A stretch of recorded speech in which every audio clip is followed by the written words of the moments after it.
At nagbabalik ang PTV Sports. Ating kasama ngayon, mga teammates via Zoom, si Miss Len Escolante, ang presidente ng Philippine Canoe Kayak and Dragon Boat Federation. Ma'am, good afternoon po. Ngayong araw po, maraming salamat po sa pagpapaunlak po ng inyong oras ngayong araw. Hi, good afternoon Sir Paolo Salamatin at saka lahat po ng mga viewers ng PTV4 ngayong hapon. Magandang hapon at Merry Christmas po sa kanilang lahat. Yes ma'am, Merry Christmas din po sa inyo dyan. Ma'am, nasan po ba kayo? Parang hindi po ba kami nakakabala sa inyo dyan no? Nasa sasakyan po kayo? Opo, nandito ako sa Iwahiga River kasi ongoing pa rin yung training ng mga canoe and kayak athletes natin. Naka-training camp pa rin sila dito po sa Puerto Princesa, Palawan. Kasi pinayagan po tayo ni Mayor Byron na magtuloy-tuloy yung ating bound for SEA Games naman na canoe kayak athletes. Ayun, maganda yan ma'am. Pag-usapan natin maya-maya lamang yan. Pero unahin ko muna ma'am, congratulations po sa pagkakahalal po bilang board member ng Philippine Olympic Committee ma'am. Maraming congratulations po. Ay, maraming salamat po. At syempre, gusto ko na rin pasalamatan yung mga POC family natin na nagtiwala po sa akin. Kahit hindi po tayo nangungumpanya at lagi po ako nandito sa Puerto Princesa, taos puso po ako nagpapasalamat sa tiwala nila na binigay nila sa akin at tayo po ay nanguna as one of the board sa Philippine Olympic Committee. Yes po, at deserve nyo naman po ang maihalal po dito sa posisyon na ito. Pero ma'am, sa unang tanong ko po, ano po naging reaksyon nyo ma'am? Na nung malaman nyo po na binoto po kayo bilang board member dito po sa POC? Hindi ko talaga expected na alam ko papasok siguro ako. Parang kampante naman ako kasi kailangan talaga may women's representative, no? At least 30%. So, sabi ko kahit number 5 okay lang, parehas lang naman mag-executive board ka rin. So, ang ikinagagalak ko talaga ng matindi doon, talagang overwhelming yung pagkapanalo kasi nung number 1 tayo sa lahat ng POC board. So, yun po talaga yung pinaka-exciting doon. Yes, ma'am. At kitang-kita naman po yung pagkasaya niyo po, pagkatuwa niyo po sa naging resulta, ma'am. Pero para sa inyo po, ano po ba ang natin? Bilang first natin, mga plans natin, ano po ba yung mga plano natin bilang parte po ng POC para sa Dragon Boat community and para sa mga athletes natin in general? Opo, in general talaga, pero aantayin po natin kung ano man ang magiging ibibigay na posisyon sa atin ni Mayor Tolentino and the rest of the executive board.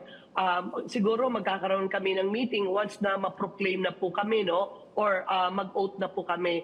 Doon po magsisimula kung ano yung mga assignment na ibibigay sa atin, ano yung pwede nating maitulong sa Philippine sports, not only on our federation, of course the entire Philippine sports community. Yun, maganda po yun, very well said po, kasi mahalaga po yan, na para mapaglingkuran din po ang ating mga atleta. Pero ma'am, para sa inyo ma'am, ano po ba, pwede niyo po ba ibahagi sa amin, para sa mga sports fans natin, ano po ba yung naging tumakbo po sa inyong isipan kung bakit po kayo tumakbo bilang dito sa posisyon sa POC? Sa totoo lang, nung first quarter nitong taon na to, nilapitan lang tayo ni Congressman Bumble Tolentino na nakiusap siya sa akin kung pwede raw ba akong sumati sa sa line-up. Sabi ko, kung baka naman meron pa dyan po pwede kasi ako ayoko pa sanang tumakbo at hindi naman ako sanay din sa politika, talagang gusto ko lang sa sports natin. Sabi ko, baka mayroon naman dyan iba na masigit pa na makakatulong kaysa sa akin kasi gusto ko mag-concentrate muna sa federation at unang term ko pa lang din sa pagiging presidente sa federation. So gusto ko muna sana i-maximize my time to the federation, to our athletes and coaches, and of course, yung mga programa natin all over the Philippines when it comes to paddling. Pero yun nga, sabi niya sa akin, hindi, kukunin talaga kita, sabi niya sa akin, huwag kang hihindi, sabi niya sa akin. Kaya sabi ko, well, sige po, kung sa tingin niyo naman makakatulong ako sa Philippine sports, which is ang sa akin lang naman, based on my experience, siguro from the very start, talagang atleta tayo, talagang naggaling tayo sa palarong pambansa, sa eskwela, alam mo, from step by step po yung napagdaanan natin hanggang sa naging jury tayo, Olympic International Technical Official tayo. So lahat po, even the coaches, nakuha din natin yung pinaka-highest international coaching course. So sa tingin ko naman, meron po tayong maiko-contribute na maganda para sa Philippine sports. Alright, kita naman natin yung pagiging humble ni Miss Len, no? Pero with that being said po, nasabi niyo po na kayo po ay naging atleta rin, no? Sa mga hindi po nakakaalam, no? Si Miss Len po ay isang atleta rin po dati na naging coach at ngayon ay board member na ng POC. Ma'am, pwede niyo po ba ibahagi sa amin yung history natin dito magmula sa atleta, naging coach, ngayon board member na po ng POC? Apo, nakuha po ako sa Tacloban City nung mayroon dong palarong pambansa. Then that time, nung siyempre bata pa ako at age of 14, 16 pa lang yata ako noon, hindi pa ako pinayagan ng nanay ko. So 18 years old na ako, pumunta ng Manila, na-recruit po ako as a volleyball player ng Polytechnic University of the Philippines. So in the span of 2 years, naging member kaagad tayo ng national team ng volleyball. So nakakuha po tayo ng kompletong medalya. Kami po yung last na nag-gold medal 1993 sa women's volleyball in Singapore. So pagdating po noong 1997, nag-shift po ako into paddling sport, which is nga yung kayak. Hanggang habang nasa military tayo sa Philippine Navy, nakuha rin po tayong maglaro sa Dragon Boat. So yun na po, nagtuloy-tuloy ang ating career. Pagdating ko ng 32 years old, nagsimula na po akong mag-training abroad into coaching during the time of our President, Dr. Sim Chitat.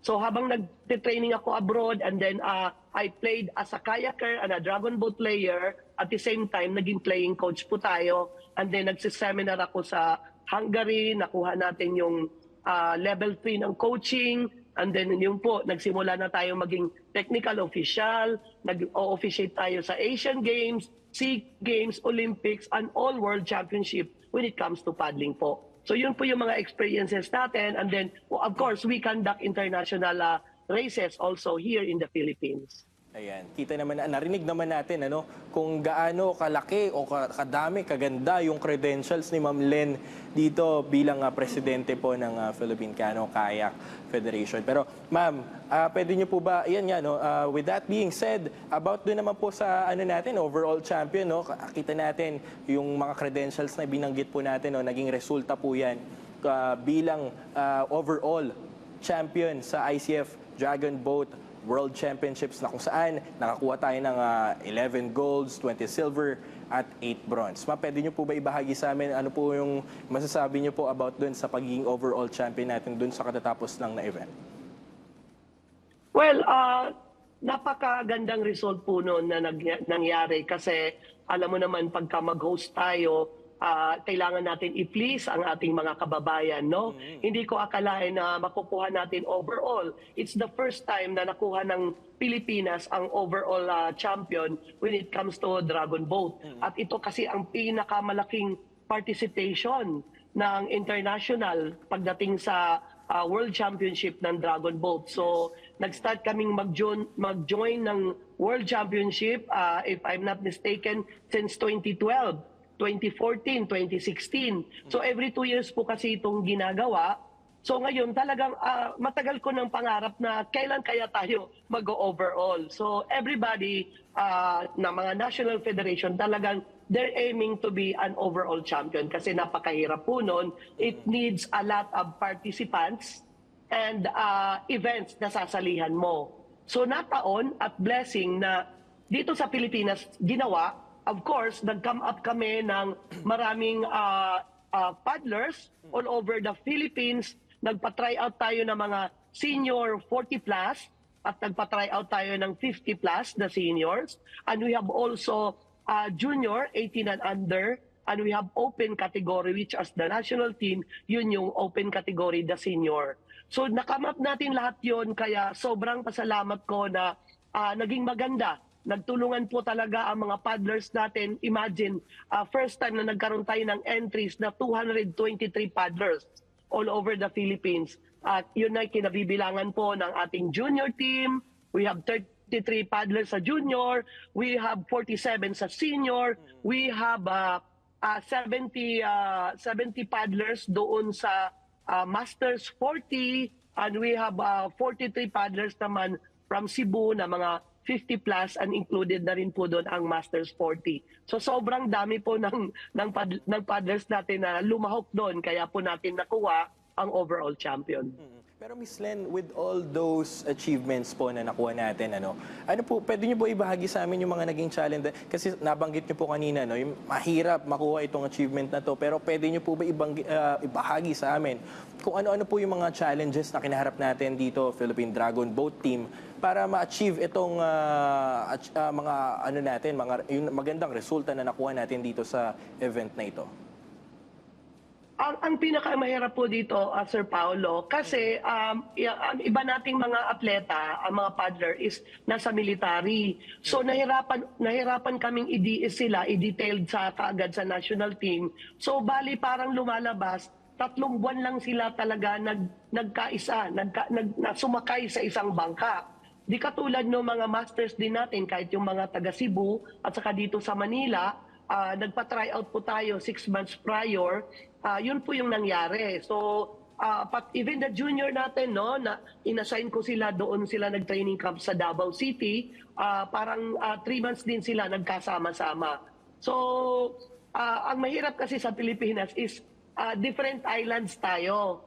So, para ka makabuo ng isang team, kailangan may mag-sacrifice from other island na pumunta halimbawa dito sa Manila or yung mga galing sa Samar, galing ng Paway, is pumunta rin na yung mga junior natin, pumunta rin sila sa Davao City. So medyo magastos po talaga ang sport natin para lang tayo maka-compose ng isang team. Kasi kung gusto natin ng quality at talagang panglaban na team, kailangan mo talagang magpa-try out all over the Philippines. Kaya sabi ko nga, itong sport, kahit sagwanan lang to, it takes a lot of money. Of course, may kasabihan nga tayo, if no money, no medal, di ba? So, doon po talaga kami nahirapan na paano ka makabuo ng isang team na pagkarami-rami kung hindi ka talaga gagastos. Ika nga, Ma'am Len, no? No money, no honey daw. Pero yun nga, dito sa atin, no money, no medal. No medal. No medal. Opo, pagka nasa sports po kayo, imposible pong mag-medal tayo at this time nang walang pera. Wala pong mangyayari, hindi yun kasi ito. Alam mo naman ang pagiging atleta, hindi yan instant. Lagi kong sinasabi sa player, instant noodles lang ang may instant. Dito, it takes time to develop para tayo manalo. O, di po ba? Tama yan, ma'am. No? At saka, i-reference ko rin yan, ma'am. Doon sa lahat ng mga sports natin dito, na NSA natin, no? Sa lahat yan, hindi tayo magme-medal kapag wala tayo talagang pinagmulan, no? Kung saan tayo, doon malakas talaga. Pero, ma'am, after this po, dito sa achievement natin sa ICF World Dragon Boat, doon sa competitions, ano po yung ano natin, ma'am? Next natin dito sa Philippine Dragon Boat Team, ano po yung mga pinaghahandaan natin for the 2025, lalong-lalo na po dun sa World Games na magaganap next year? Yeah, yung World Games na magaganap natin sa Chengdu, China, this coming August 9, isa yun sa pinagtutuunan namin ngayon, lalo na yung mga coaches. I instructed them na January 4, mag-break tayo ng December 20. Up to January 4. Kasi medyo mahaba pa ang tatahakin natin. Alam mo naman na ang iba nating mga kalaban sa World Games is nandito lang din sa Southeast Asia ang malalakas. So tayo-tayo lang din ang maglalabanan yan. So we need to double up, double time yung mga paddler din natin. Kasi sabi ko nga, medyo bago lang sila ulit nagkasama-sama, lalo na yung mga men in uniform natin na minsan nahihirapan kami magpalabas kaagad ng detailed service. So baka makiusap tayo kay General Browner na kung mapayagan niya yung after ng selection namin, ma-priority sana yung mga detailed service ng mga atleta natin na lalahok dito sa darating na World Games sa China. And of course, itong preparation natin na matindi sa December na Southeast Asian Games po. Ayun. Pero ma'am, dun po sa paghahanda natin, ano po ba yung mga paghahanda na ginagawa natin? Start na po ba sila ng training? Or ano po bang mga ginagawa natin? Pinapadala po ba muna natin sila sa mga international competitions bago dun sa, na nagiging parte din po ng kanilang paghahanda? Kasama po yun, no? Kung meron po tayong mga preparation na international competition, maipadala natin sila. Meron naman tayong request sa Philippine Sports Commission. At the same time, andyan naman po yung Tingog Party List din po. Katulad ng nasabi ni Congressman Yeda Romualdez na tutulungan niya tayo sa development kasi hindi naman lahat talaga kaya ng Philippine Sports Commission. Kaya malaking pasalamat po namin dahil ang laki nga po talaga ang composition ng team natin. At isa pa, meron tayo pang kanuan kayak na Olympic event din po yun at lalahok din po sa SEA Games at saka meron tayong Asian Championship sa Thailand po. So lahat ng preparation, actually nag-start na kami a month ago. So nasa transition period po tayo ngayon and after that magkakaroon po tayo ng break by December 20 and magre-resume tayo ng January 4. So yun, bugbugan na naman po yun and then ikakampo natin sila kasi mahirap po ang training natin pag nandyan lang sa Metro Manila. Ang daming mga ang daming mga posibleng temptation. So, hindi talaga nakakapag-concentrate ng 100% yung mga players natin. Kailangan talaga dinadala natin sila minsan sa mga probinsya po na isolated po sila talaga.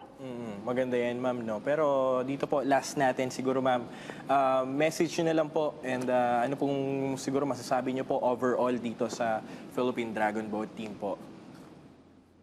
Of course, I would like to thank all the coaches, the coaching staff nga, and then lahat ng mga volunteers natin, lahat ng mga technical official po na talagang todo na sumuporta po sa federation para mairaos natin ang ating hosting and especially sa Puerto Princesa City Government po na pinapangunahan po ni Mayor Lucilo Byron. Saludo po ako lahat sa kanila, Attorney Arnel, salamat ng marami po kay Attorney Rocky Austria. And then of course, dito sa mga taga-Philippine Sports Commission na mga empleyado rin po na tumulong sa atin at saka yung mga taga-ibang lugar din ng mga technical official natin from Iloilo, Davao, and of course doon sa mga partner natin all over the Philippines, not to mention the names but the composition of our junior. Thank you so much for giving pride to our country, our national team, our Masters 40 and Master 50. Sana wag tayong tumigil, tuloy-tuloy pa rin tayo kasi every 2 years naman meron tayong World Championship. Ayan, very well said po, Miss Len, ang ating presidente ng Philippine Canoe Kayak and Dragon Boat Federation. Ayan ma'am, maraming salamat po sa oras po na inyong ipinaunlak po para sa amin dito. Ma'am, maraming salamat po.